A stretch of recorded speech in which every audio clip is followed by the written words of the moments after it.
Hey, welcome back to the Infos Podcast. This is Brian. This is Darryl. And this is episode 475. 475. 475. Yeah, we're going to talk about aliens today. Today's episode is titled Alien Species of Sci-Fi, the most creative extraterrestrials. We're doing evergreen content today, babies. So... Evergreen? Yeah, I mean, it's not tied to anything. It's not like, everything we do lately is like reviews or talk about wrestling. No, that's Everwood. Never mind. No, Not that's Evergreen. a TV show that had Chris Pratt on it. So Chris Pratt was also in the OC as well was he in season 4, probably, or season 3. Yeah. Or Did 4, you whatever. watch Raw last night by chance? Yeah, most of it. Did you see CM Punk hit the kid in the front row when he threw the chair out of the ring? I did. I saw that it looked like it hit somebody, but I didn't go it back might not to have see. hit the kid, but it definitely looked like it hit the kid in the front row. No, because when I saw that, I was like, wait a minute, did that hit somebody? I'm like, that little bitch can't even throw a chair right. He sucks. CTE Punk. He just looks so bad. He thinks he looks so tough, too. It's so funny. So, I'm glad you'll be fodder for our guerrilla war. Go listen to last week's episode. You'll get it. Anyway, after you listen to this one, obviously, because they're not tied together. It's not like sequential storytelling or anything like that. Darryl, how are you? Doing very well. Yeah. It's what would I say? Hump Day Eve. Mm-hmm. So, man, this week is kind of going to pass by pretty quickly. Yeah. I'm thinking. I know. It's already Wednesday tomorrow. So it's like, what's happening here? Where did the week On a go? random, did you watch Wednesday season 1? Oh, yeah. Okay. Dance, dance with your pants, and you dance like Jesus said. I just was doing August and September. I was doing the dance too while I was singing that. I'm very good. I'll take your word for it. Truth be told, I wasn't. But anyway, but yeah, so lots of fun stuff going on. Lots of interesting stuff happening. We'll get into more of like what's coming for TV this fall and things like that over the summer. I want to go see that new Josh Hartnett movie, Fight or Flight. Yeah. It came out, I think Friday. It came out this weekend. Yeah, so I'm going to try and go see that this week maybe. So maybe we can do like mini reviews because I'm sure you'll go to a movie. I don't know. Been rewatching Reaper. Do you remember the show we talked about? It's like it was the CW. Yeah. So what is that on? It's on the CW app, but the seasons were like $14.99 each. There's only 2 seasons. They're $14.99 each on Apple, so I just bought them. Okay. Because I've seen it before. I enjoyed the show. It's fun. Yeah, I mean that seems like that. How long ago was that?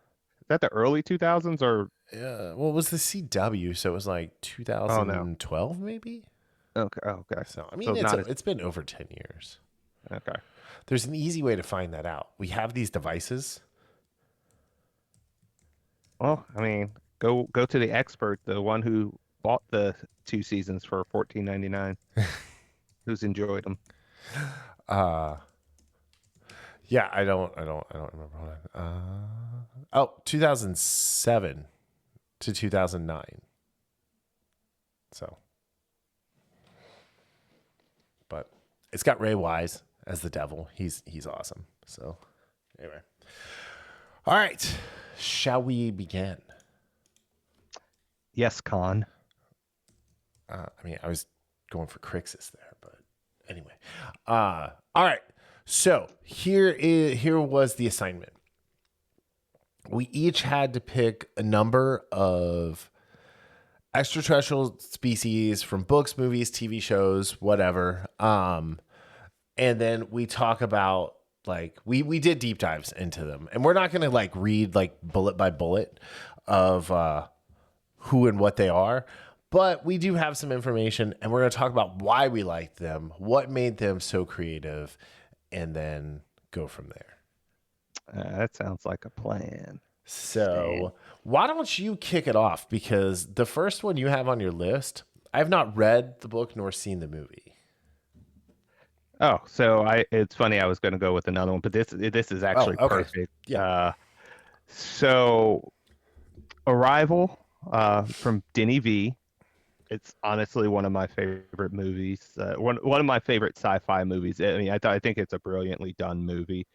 It's also one of those movies I could see where people would be like, I get it, but I love that. I mean, I've watched it several times. So the alien species in this movie, in Arrival, they're called the heptapods, and they're multi-limb, 7-limb heptapod, and they just have this bulbous shape, and it's pretty much they're just kind of like shapeless things. There's like what were those things called that you would throw against the wall, and they used to splat against the wall and stick? Oh, the little octopus things that would like Yeah, stick and then like crawl down the wall. yeah. Wall They crawlers. kind of remind me They of were called those. wall crawlers. Yeah, but it's not what they look like. That or the fact that when they speak, or they print their language, it's like a octopus type ink that shoots out. It's the fact that they live and their minds are in the past, the present, and the future at one time. That is the defining characteristic from the heptapods. It is very unique and very interesting, or not just interesting. I find it fascinating, the idea that your consciousness, in their cases, are basically all places at the same time, and without spoiling things, even though this was a 2016 movie, that I don't even know what you would call it, that prescience or whatever is the reason that they come to Earth, is because they know they're going to need our help. Okay. And this is the one with Amy Adams in it, right? Yeah, Amy Adams, Jeremy Renner. So to be fair, this has been on my list several times to watch. Yeah. Also, amazing sound design, by the way. I think I remember you talking about that when it came out. Which is par for the course because of Denny. I mean, he does that. Like that's, even as much as we had issues with, particularly the first Dune. Dunk. The visuals and the sound, they were extremely well done. Yeah, I mean, the movie Dunk looked like the movie Dune should look. So there's that. For the most part. Yeah. So anyway. I think that the heptapods are one of those, and again, it helps that it was a fantastic movie, a movie that I thoroughly enjoyed and thought was very smart and well done. That that fact that they, again, their minds and their consciousness are in the past, present, and future at once, and the idea is that if you learn their language, it's almost like like that when the drug you get that high, you learn their language, and then you're able to think on that level as well. Oh, cool. Which that itself that was an added bonus, to be honest, because everything with them was just, and again, I know this is a 9-10-year-old movie. I'm trying to not give a lot of stuff away, but I think the heptapods are one of the more creative type of individuals, not because of what they do, not because of how they look or anything like that, but more so just that idea of consciousness being throughout the three levels of time. Nice. Yeah, no, that's cool. I like it. Good job. All right, so I kind of picked shows, right? Like I did mine just a little different than yours. I picked different shows. And I'll start with my first, just because it's my favorite sci-fi show, Farscape. I mean, if anybody listens to this podcast, should have suspected Farscape was going to be somewhere, if not at the very top of my list. I'll tell you why I liked it. One, it was done by the Jim Henson Creature Shop. Two, there was a ton of just practical alien effects. And 3, it was just like terrifyingly cuddly like monsters, like they're Muppets. Sci-fi Muppets. Yeah. Anyway, so I'm just gonna go through like some of the main races that were in the show. So you had the Luxons. So that was called Drago. He was like they're the big like warriors. They have this big code. They have some limited invulnerability. When they do get hurt, like you have to like actually like beat the shit out of the wound to make because their blood's like really thick and black, and it has to run clear for like them to be able to heal. They also had like a frog tongue that they could like whip out and like poison and put you to sleep, which was pretty cool. But the Luxons that we did meet were all very interesting. Drago was married to a Sebacean, which is another one of the groups we'll talk about. But at the end of the day, they were like they were the most self-righteous of all the alien species on Farscape, right? They were the ones who just knew intrinsically that they were right and everybody else was wrong. When in reality, because they age faster, they're all just they look like they're adults. They're full-grown warriors at like 13, but they're very immature. Okay. So, Yeah. Then you had the Delvians, which was Paua Utazan, who was like they're like humanoid plant creatures. They're basically living plants, like sentient plants. They have blue skin. They use photokinetic abilities, and they're like Vulcans a little bit, but like because when they lose their shit, they lose their shit. But like their version of Ponfar is like much more like orgy and less rapey than the Vulcans are. But they're able to meditate and like use telepathic abilities and things like that. And to be honest, Zahn was she was on the first 3 seasons of the show, and she had this whole relationship with Moya, who was the living ship. And she was able to take Moya's pain away when things were going bad and things like that. She was able to calm Moya down when Moya got nervous. And when Zahn left, it was like this huge hole in the show that they tried to fill, but they never had that moral center again, even though Zahn's morals were definitely, all over the place. Then you had the Scarens. They were one of the bad guys. They were these giant reptiles. They're the coolest looking aliens. If you want to check it out, it's Scarrans. Go look them up. They have this empire where they go through and they just like dominate everybody. They have like heat abilities, so they can their enemies are again the Sebaceans, who have a vulnerability to heat, but the Scarrans use heat and have kind of other things that they can do to not just their physical prowess to really intimidate the people who they're going after. They are Scarran supremacy is definitely a thing for them. They are the everybody thought it was the Sebaceans, but the Scarrans are really the space Nazis in Farscape. So there's that. All right, and then you have the pilots. So the pilots are these huge multi-limbed aliens who are biologically, so they're surgically bound to the Leviathans, which I'll talk about next, which are the living ships. And what they do is they can control all of the functions of the ship. So like while Moya's alive,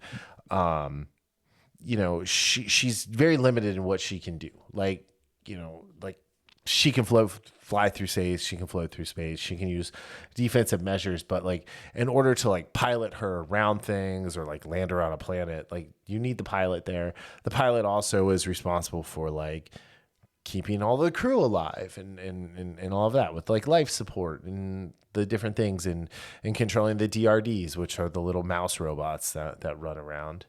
And then my last one is the actual Leviathans. They are living biomechanical ships. They're obviously sentient, like everybody in Farscape. They're peaceful, but they are forced to serve the peacekeepers or the Sebaceans using control collars, which cause a lot of pain. One of the interesting things is Moya. She was experimented on by the Sebaceans, and she grew a baby Leviathan named Talon, who was a literal warship. Like he was born with a cannon. Right, and he was very powerful and he was very aggressive, and so there was that, and Moya like obviously cared deeply for the crew, which was the nice thing for John and Aaron and Shiana and Dargo and Rigel, and Zahn, and it was like just this really cool thing to like have this like ship that could be temperamental at times, not like the Lex. Do you remember Lex?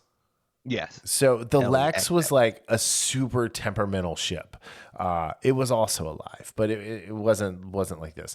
And then so Moya has one defensive capability. It's called a starburst, where it's basically like fold space in Dune, warp speed in Star Trek, light speed in Star Wars, and she can just go, but like they don't know how to control it and pilot.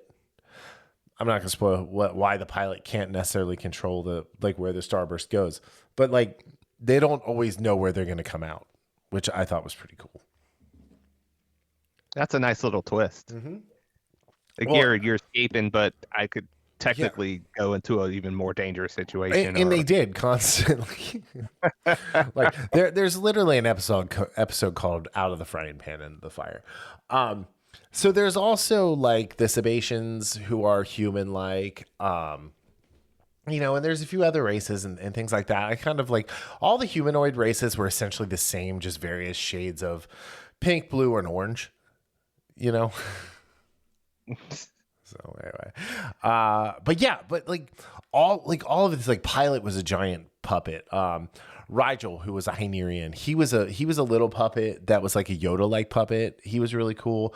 All of Dargo's like tendrils and tentacles and things like that were practical, like really cool looking. So anyway, yeah, Farscape, great yeah. aliens.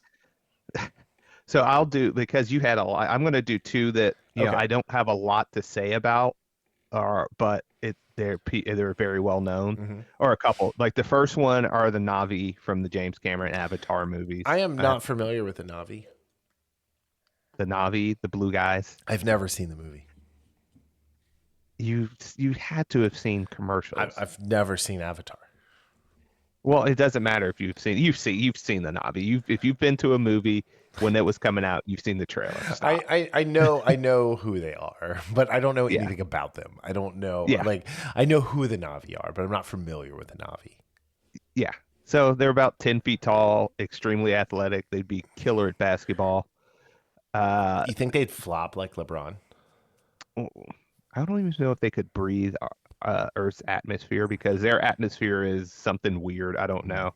But they have blue skin with bioluminescence that glow in the dark, helping them blend in. But the big thing, and again, this is why one of the with Avatar, the one thing, and I've always said this, Avatar is a technical just masterpiece, especially in 3D, apparently. But it's the story, it's not that big of a deal. Story, we've seen it 1,000 times I with, saw Fern Gully. That's why I didn't go see it. yes. Yeah. So with, with the whole, the colonizer thing, but that's not the beauty of Avatar. For me, the beauty of Avatar is the care and the creativity that Cameron and his team did in how the Na'vi interact with their environment. And they pretty much can interact with, they interact with the animals. And again, when I say interact, I don't mean just from a pheromone sense, but they have these, I don't know what you would call them, but these almost like tails that can connect to the outlets for the animals or the plants. It's very well thought out and very it's such a that that type of in that talking about a people that live Mhm.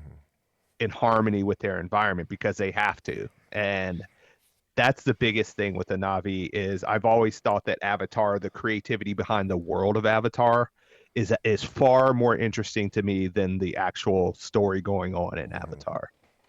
And the Navi are ahead of that because obviously they're the main aspect of the movie.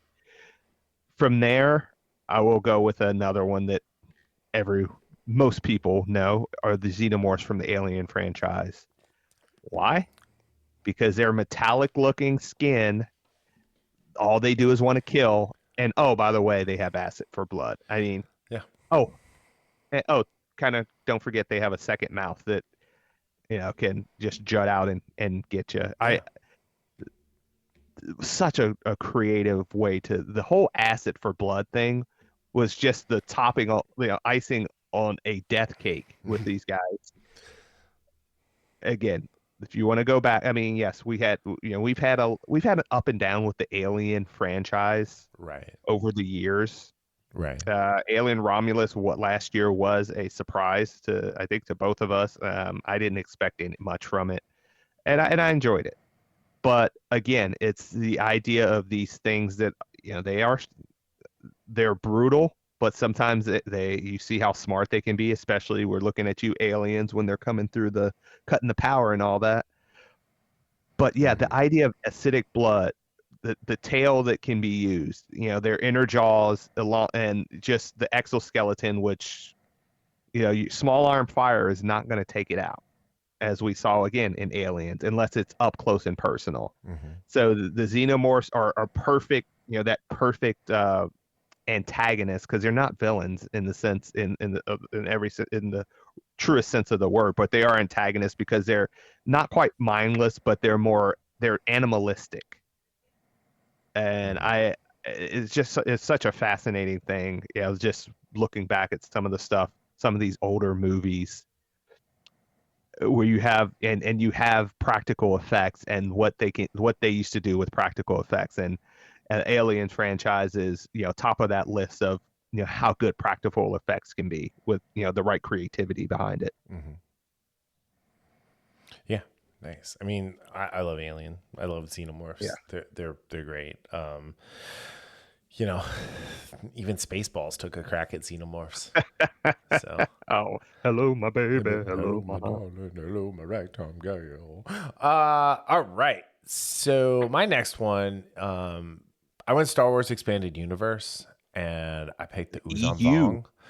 Uh, Oh, they were so awesome. Yeah, they were they were pretty great. cool. They basically like didn't believe in the Force, so the Force didn't work on them. I mean, it kind of like boiled down to that.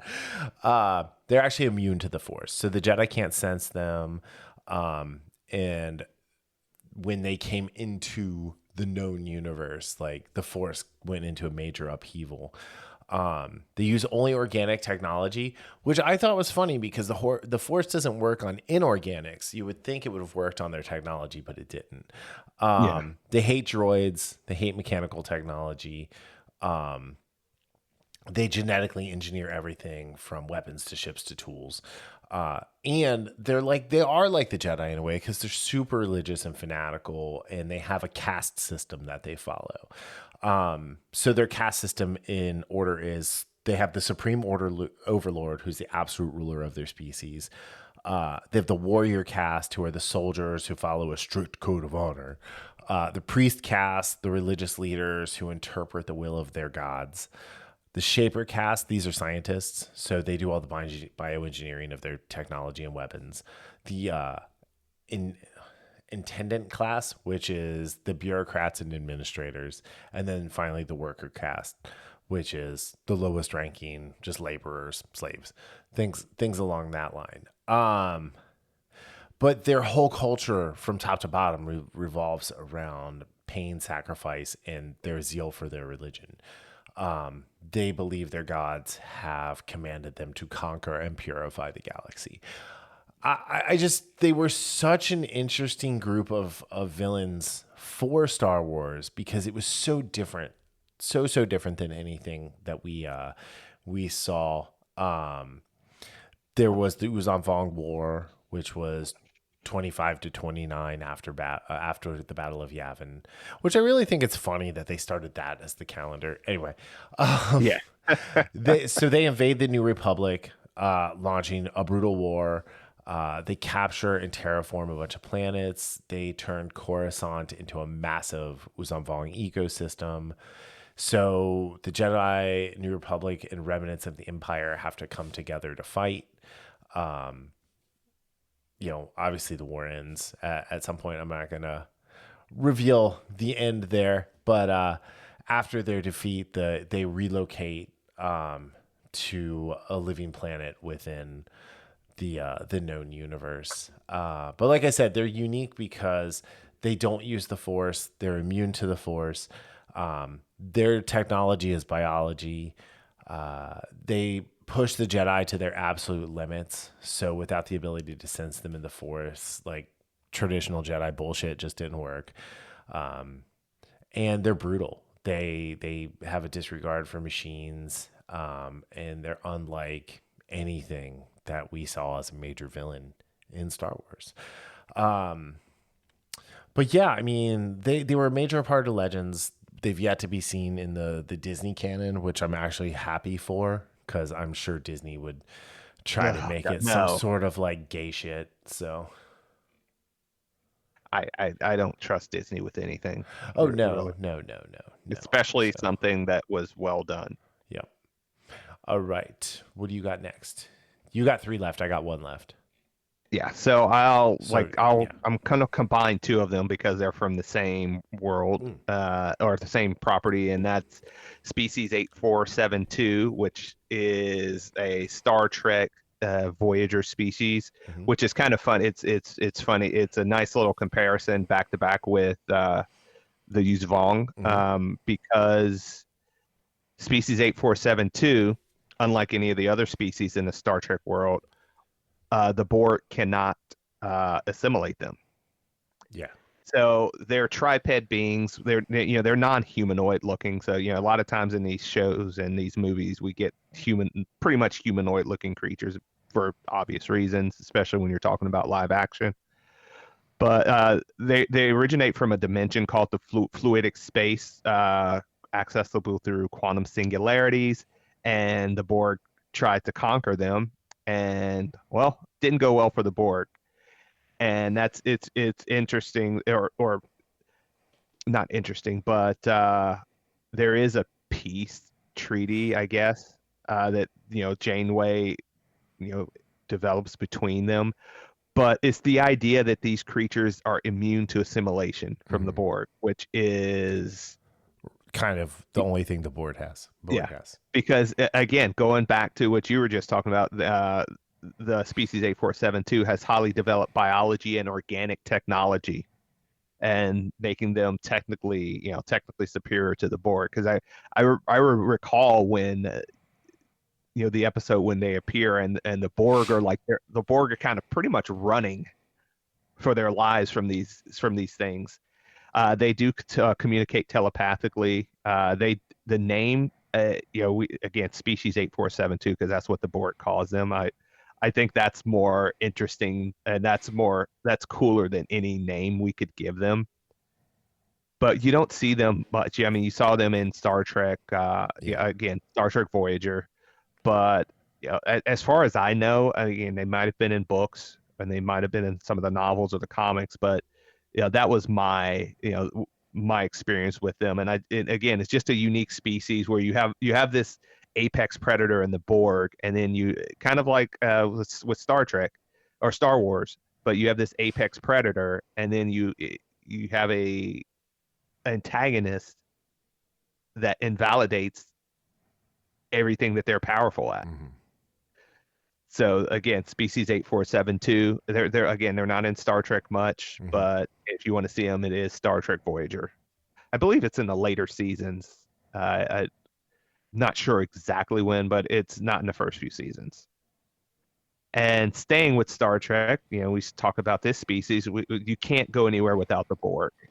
Yeah. The Borg are they are the they remind me of Nemesis from Resident Evil Nemesis. Mhm. So for those who have not played the game Resident Evil Nemesis, again, it's taking or not zombie apocalypse, but a zombie outbreak in a Raccoon City. Nemesis is the thing that every time, or that I don't even know how many times through the game, breaks through walls, and you have to run from him because you're not strong enough to beat him. And every time he breaks through, all you just hear is stars, and he goes after one of your characters. That's what the Borg was for so many of the seasons throughout the Star Trek: The Next Generation, Mhm. because they would show up. They Q, thanks to Q. I don't know if that's good or bad that Q introduced humanity to the Borg before they were ready, because who knows what would have happened if not. But yeah, one of the greatest, and I will say this, one of the greatest season finale cliffhangers was was at the end of season 2, or no, at the end of season 3, when Picard gets assimilated. Oh, Locutus of Borg. Yeah, and you have Riker, and he says, "Mr. Worf, fire," and that's how the season ends. Yep. But the Borg, the thing about them that's so scary is that they adapt so quickly to technological assaults. So you can blast them a couple times with the phasers and kill a couple of the bots or the drones, but then the rest of them are going to be immune to that phaser frequency. And again, they're so passionless for the most part, and things change with the Borg, around seasons 5 and 6 of the Next Generation. But those first initial battles and skirmishes with them, they are extremely, and that's the thing. They all they want is they're taking your technological and biological likenesses and rolling them into their own. That's all that they do, and there's no reasoning or bargaining with them. I mean, they As really just wanted to be invited to the party. yes, and And then take it it's it. over. Oh, hey, you didn't invite me to the party? Well, this is mine now. Mhm. So the Borg, again, all practical stuff. If you go back, and yes, this was in the 80s and 90s, so it didn't look great, but it's just the idea behind them, Right. that boogeyman that you can't shake and that you can only delay and Mhm. get away from. You can't really beat them. And like I said, things change with the Borg, down the road, and some of it I like, some of it not. I was not necessarily a fan of, but overall, just that terrifying species that says resistance is futile. Mhm. You're going to be assimilated. You know, like it or learn to love it. Hmm. If you don't like it, learn to love it. So that's the Borg. Yeah. Yeah. Cool. All right. So my last one is the show Falling Skies, which I think is a highly underrated show. I don't know if you agree with me on that one or not, but I still need to watch more of it. I watched um, like half of season 1, it and I liked it. was really original for what it was. Like, even though it was kind of a War of the Worlds type thing, the way they went about it, it was really original, and had Noah Wiley, however you say his last name, who I really enjoy Yeah. as an actor, as the main character. It had Will Patton. It just had a bunch of just like really good characters. This guy named Pope, who was like, he was kind of like Stone Cold. He was a anti-hero, right? Um, and anyway, so the thing is so the aliens come and they attack and like knock out communications and everything. And so what's left of humanity, and at least the United States, has like formed into some groups. So, there's like the Eastern Army, Northeastern Army, where the group of humans that fight, called the Second Mass, that we follow throughout the show. They're a large group of fighters and family and children and old people and all that stuff. So it's they're trying to get to safety. They're trying to stay safe as much as they possibly can. So they were attacked, And the first two like alien species that we're introduced to are, well, the first ones that we're introduced to are the skitters. And they're like these insectoid creatures, think Starship Troopers. But like instead of like they have the legs like the Starship Troopers, but then they have like an upper body with arms and head, giant head, things like that. They're actually kind of scary looking. Um, they were, you know, enslaved by the Ishveni, which is the group I'll talk about next. They're mostly loyal to the Ishveni, but they're super mobile. They can jump really high. They're really strong. They're really brutal when it comes to fighting. And they make this terrifying kind of sound when they're around. There was a Skitter rebellion that happened, and Skitters are actually created because they forcefully harness children of all the species, the Ishveni, of all the species that they conquer, and they end up turning into Skitters. So it was really interesting. So then there's the Ishveni. They're the overlords. They're the actual main bad guys of the entire series. They're like what you would think of as like the traditional alien. They have the elongated head. They're really tall. They have like the long arms and legs and things like that. And they're super advanced. They're telepathic. They're crazy intelligent strategists. And they use, again, biotechnology and mechanical technology for the wars that they fight. They are imperialistic and colonizing by nature, and they consider humans inferior and are trying to enslave them. But they also are infuriated by humans because they don't understand why we fight so hard. And it's really kind of cool. And Noah Wile's character, Tom Mason, they have a special soft spot for hating him more than any other human, because they've kidnapped him multiple times and tried to get him to turn. So like I mentioned before, the harnessed, these are mainly kids. It allows the Ishveni to control them and basically enhance their physical attributes and abilities, and then brainwash them.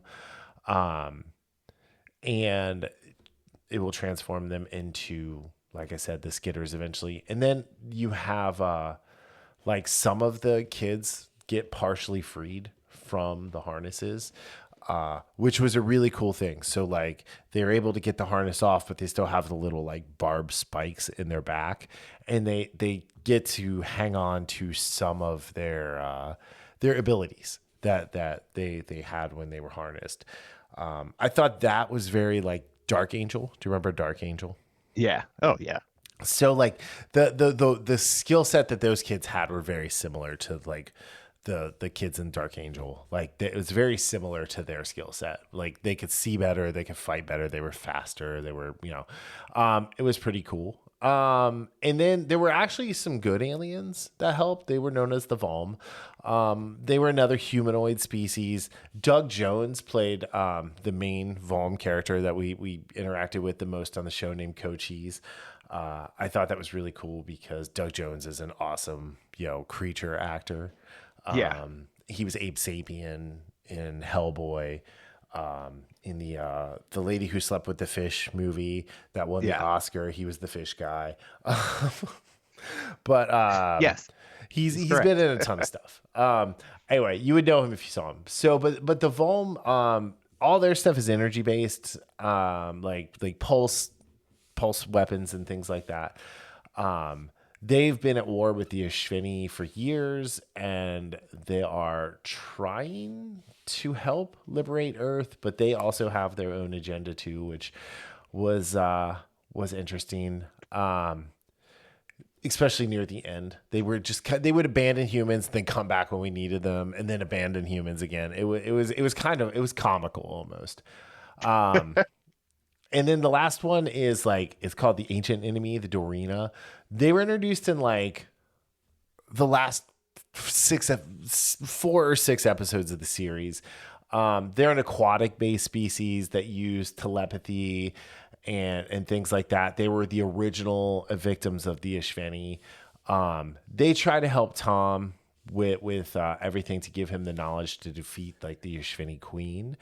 And they can manipulate water-based environments to like make you think you're somewhere else.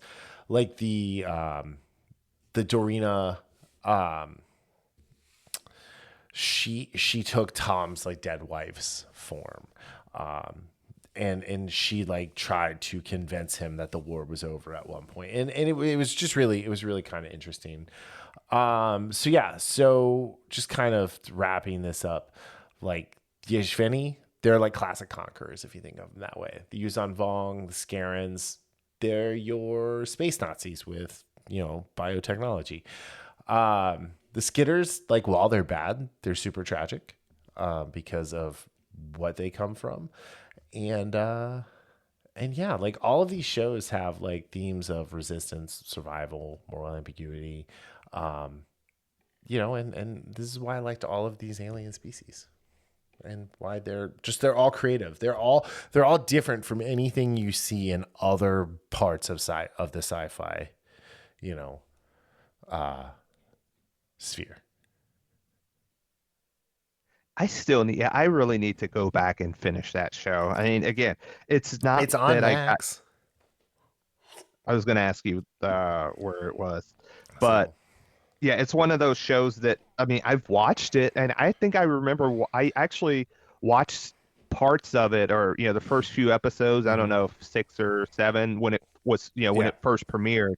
And then a few years back, probably like 5 or 6 years back, I started watching it again. yeah. But whatever reason, I kind of, it's not that it wasn't good. It's just that I just never finished it. So when Falling Skies, here, I'm going to look it up real quick. When Falling Skies premiered, it was on TNT. And at that point, it was like the most watched cable series of all time.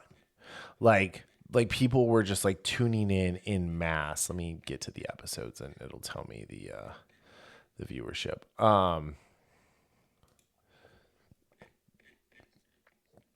So yeah, it was getting like almost 6 million viewers for the first 2 episodes, and then 4.2, 4.07, 3.9, 4.27, 4.07, 4.31, 5.7, and 5.54 for the first 10 episodes.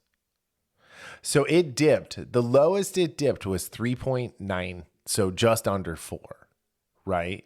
And that was the only time it was under 4 million. The rest of the time it was over 4 or in the 5s. Dang, that's good. And it wasn't even really like the lowest 5. It went from 4.91, and like, they aired the first 2 episodes back to back. The second week was 420. So anyway, but the fact that the season finale got 5.7 million and 5.54 for the penultimate and the final episodes, I mean, that was huge. That was like nobody expected this from this show. It was like kind of the little show that could. And then in season 2, it opened to 4.5 million. And then it was in the high to mid 3s for the rest of the season. Which was great. And it was usually the number 1 show on cable, because it was on Sunday nights. Season 3, they saw an uptick, and then again, it like hung out in the 3 millions, the mid to high 3s. And then the final there were 5 seasons, not 4 seasons. And then like with season 4 is when like it started its drop off, not just in viewership, but in quality. It was averaging like, the mid 2 millions, but still like mid 2 million. Like right now, TNT would kill to have something 2 million people watched.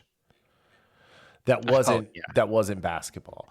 And then the last season, it was between, the high 1.9 to the low 2.4 type things. Like I think the lowest was 1.76 million people watched an episode. But and to be honest, the last season was, it was all 10 episodes, but the last season was, it was definitely hit or miss. So it was them kind of just putting a bow on everything. Yeah. So but yeah, that it's like you said about Arrival. It's definitely on my list. yeah. Oh yeah. Yeah, but your list and my list are 2 very different things. I mean, yeah. My list is the things that I'm just never gonna watch, even though I want to. Well, dude, you know how many things are on my list Oh that yeah, I has know. been on my list I for I years, go and I and it's add like stuff to your list all the time. yeah, I'm gonna it's like yeah, I'm gonna watch that. Actually, I'm gonna do that right now. I'm gonna put Falling Skies on your list on Max while we're talking. So anyway, It should but be on my list well, I'm actually. gonna find out. I'm logging in right now. I grabbed my phone. It's good to go. Um, anyway, oh, there's a playoff game happening. Ooh, Pacers in Indiana. Is this game? Oh, it's game 4. Ooh, Indiana's gonna wrap it up tonight. All right. Why don't you finish out?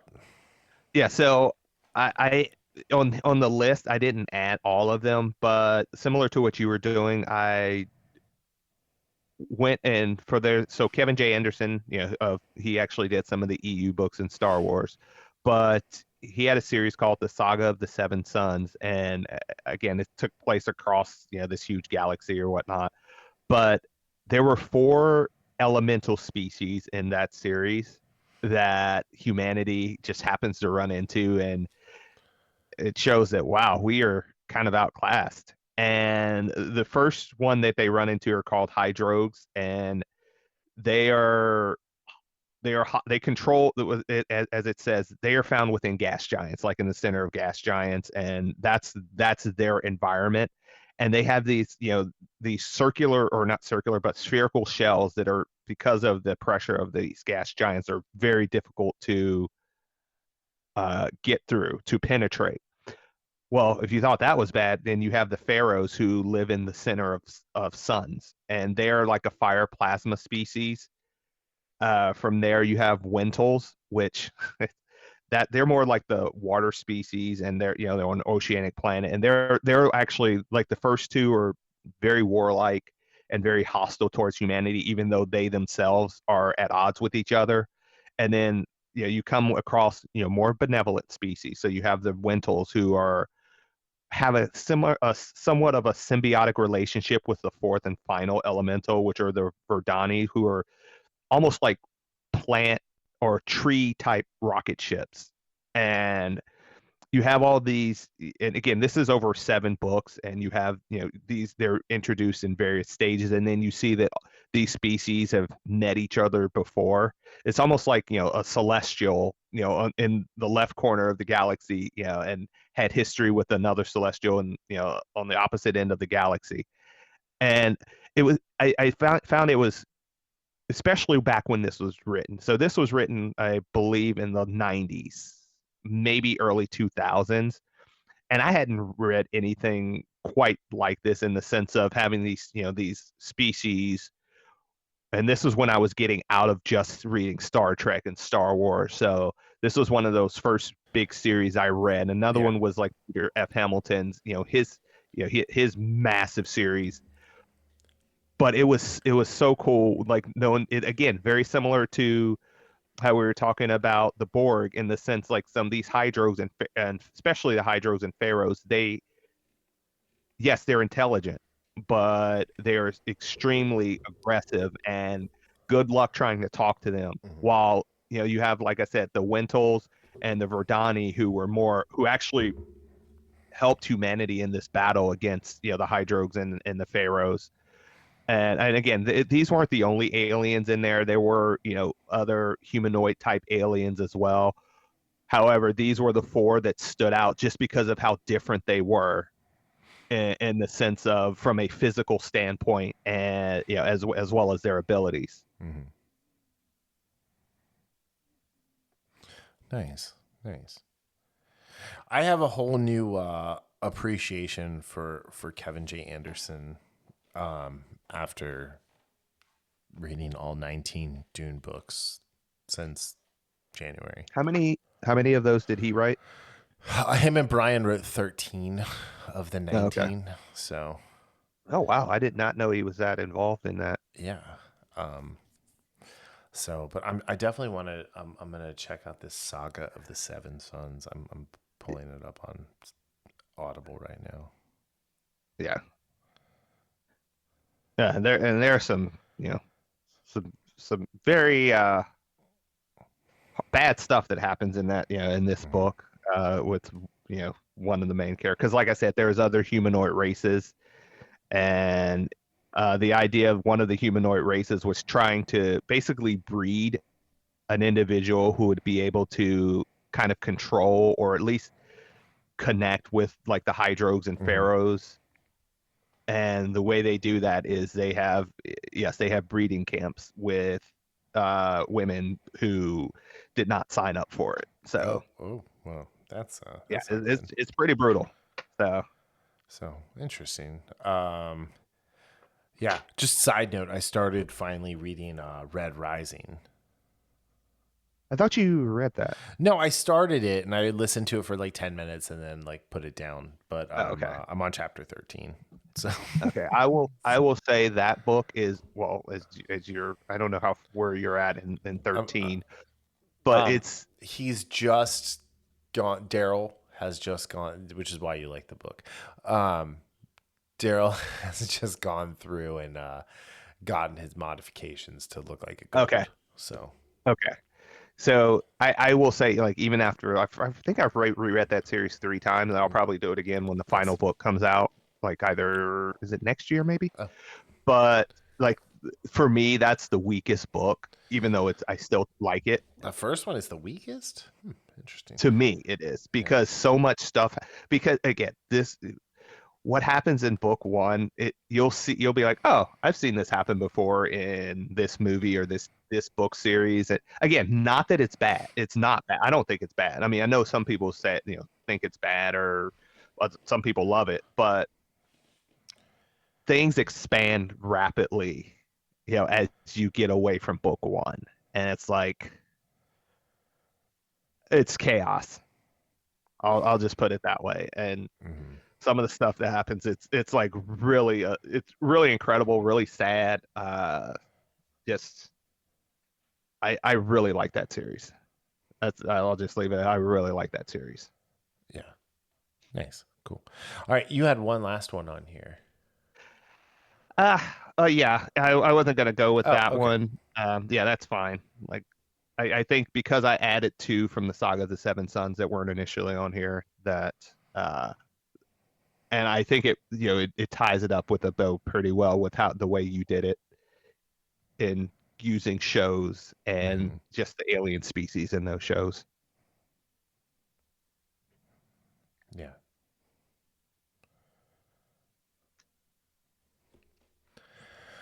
All right. So that's very academic.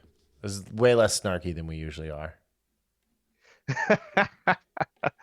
Yeah, it's been so, like, with some of these, it's been so long, especially like Yeah. I said, the Saga of the Seven Sons. Mhm. It's been so long since I've read those Yeah. books. It's probably been about 8, 10 years or so. I think because I did reread it Yeah. probably about 8 or 10 years ago. Yeah.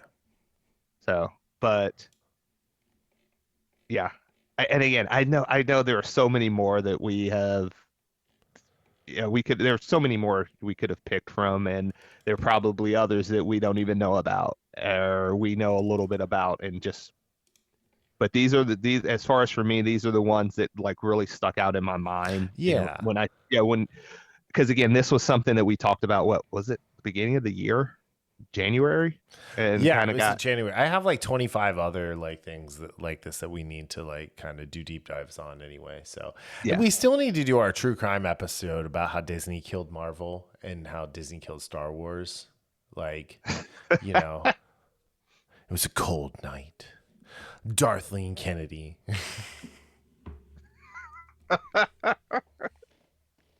I saw somebody call her Darthleen Kennedy online today, and somebody was like, "Hey, us Sith," and it was like, "Fuck your Sith." So, anyway, all right. You have anything else you want to add? No.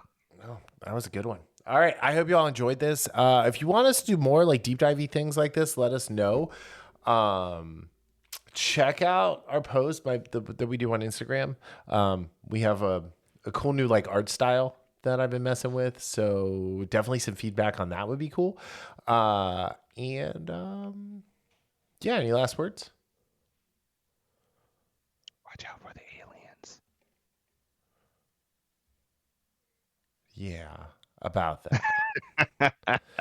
Anyway. All right. On that note, we'll see y'all later. Have a great one. We will be back next week with something fun to talk about. And see ya.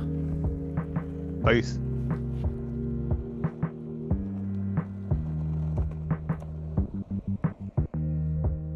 The Infamous Podcast is recorded in Kings Mills, Ohio, just north of Cincinnati. You can find new episodes every Sunday on Apple Podcast, YouTube, Spotify, Google Podcast, our website, or anywhere podcasts are downloaded. This show is hosted by Darryl Jasper and me, Brian Tudor. To find more information about the show, visit us at infamouspodcast.com and follow us on Facebook and Instagram at Infamous Podcast to keep up with the show. We also have a Patreon page, patreon.com/infamouspodcast. We have some great rewards for our patrons and are looking for help to grow the show to bring you more of the content you want to hear. Music for this podcast is provided by Michael Henry from meetmichaelhenry.com.